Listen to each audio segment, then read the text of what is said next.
जी हाँ दोस्तों, हो जाइए तैयार आवाज के जादूगर रितेश पांडे के गाने पर धूम मचाने के लिए, क्योंकि अपनी आवाज के जरिए तबाही मचाने आ रहे हैं एक नए छठ सॉन्ग के साथ, जो इस साल का सबसे बड़ा भक्ति गीत होने जा रहा है दोस्तों। और ये तहलका मचाने वाला गाना बहुत ही पहले शूट कर लिया गया था, जो अब तबाही मचाने आ रहा है दोस्तों। और इस गाने को जल्दी ही रिलीज किया जाएगा, जो आप लोगों को भी तबाही मचाने के लिए आने वाला है दोस्तों। और इस गाने के बारे में देंगे और भी कंप्लीट जानकारी, तो वीडियो को एंड तक देखना जरूर।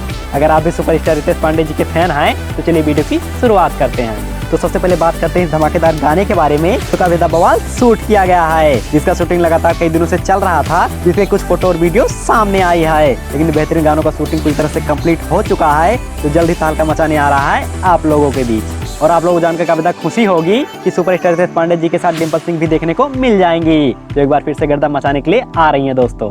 तो और भी जानकारी के लिए वीडियो को कर दीजिए लाइक और चैनल को सब्सक्राइब करना मत भूलिएगा। और आगे मिलते हैं नई वीडियो के साथ, तब तक के लिए जय हिंद, जय भोजपुरिया समाज।